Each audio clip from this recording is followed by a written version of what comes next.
మీరు ఓటేపించుకోవడం జరిగింది. మరి ఓటేసి 50,000 ఆల్మోస్ట్ 50,000 మెజారిటీ తోటి గెలిపించుకున్నారు. మరి అది మీ మీ మీ అభిమానం, మీ ప్రేమ మేము మా కుటుంబం పైన మేము అన్నిటికీ మర్చిపోంది. ఎప్పుడు కూడా గుర్తుంచుకుంటాం. ఎప్పుడు కూడా చల్లపాలెం అంటే ఒక స్పెషల్ ప్లేస్ లాగానే ఫీల్ అవుతుంది మా కుటుంబం ఎప్పుడు కూడా. అదొకటి మీరు ఆలోచించాల్సి. మరి అదేవిధంగా గోపాలగుడిలో ముత్యాలమ్మ గుడి, మైసమ్మ గుడి కూడా స్టార్ట్ చేయడం జరుగుతున్నది. అది కూడా తప్పకుండా అయిన తర్వాత అక్కడ కూడా ఒక పండుగ వాతావరణం కూడా క్రియేట్ చేద్దాం అక్కడ కూడా చెప్తున్నాం. ఎందుకంటే ఇక్కడ ఏదైతే చేస్తామో తప్పకుండా అక్కడ ఉన్న జనాభా లెక్క ప్రకారం అక్కడ కూడా అదే చేస్తామని చెప్పినాం, చేస్తామని కూడా చెప్తున్నాం.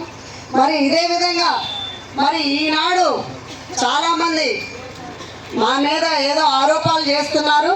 దయచేసి మీరేమీ నమ్మకండి. ఎందుకంటే నా కోడలు కూడా నా కూతురులానే చూసుకుంటా, నా కోడలు కూడా నన్ను కన్నతల్లిలానే చూసుకున్నారు. ఆనాడు ఈనాడు కూడా సేమ్ రిలేషన్షిప్ తోటి మరి ఇప్పుడు తన అధికార పనులు చూసుకుంటే నేను పార్టీ పనులు చూసుకోవడం జరుగుతున్నది. మరి మీకు ఏదున్నా కానీ అందుబాటులో తను కానీ నేను కానీ ఉంటాం.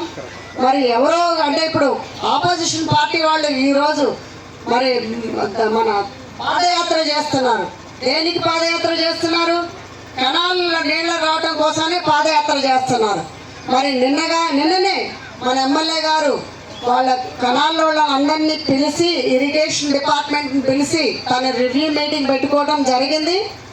నీళ్లు తప్పకుండా ఇంకో 2-3 రోజుల్లో వస్తాయి. సో పని అంతానేమో ఎమ్మెల్యే గారు చేస్తుంది, ఆపోజిషన్ పార్టీ వాళ్ళేమో మన పాదయాత్ర పెట్టి క్రెడిట్ కొట్టేద్దాం అంటున్నారు. చెప్పుకునే వాళ్ళ పార్టీ చెప్పుకునేది దయాకరావు, కష్టపడి పనిచేసేది మన ఎమ్మెల్యే శశిరెడ్డి గారు. మీరు ఇక్కడే చూడొచ్చు. ఎప్పుడు అలాంటి పట్టుకొని ఆనాడు మరి ఎంతో కష్టాలు పెట్టినా మరి ఈరోజు వెళ్ళిపోతామని కొంతమంది మీరు చూస్తూనే ఉన్నారు. టీవీల ముందుకు వచ్చి మరి కొంత యూట్యూబర్స్ని కట్టుకొని ఝాన్సీని ఇక్కడి నుంచి పంపించాలని చూస్తున్నారు. మీకు ఒకటే చెప్తున్నా అందరికీ ఈ స్టేజ్ మీద, నేను పోయేదాన్ని అయితే ఆనాడు పౌరసత్వం రాకముందే వెళ్ళేదాన్ని.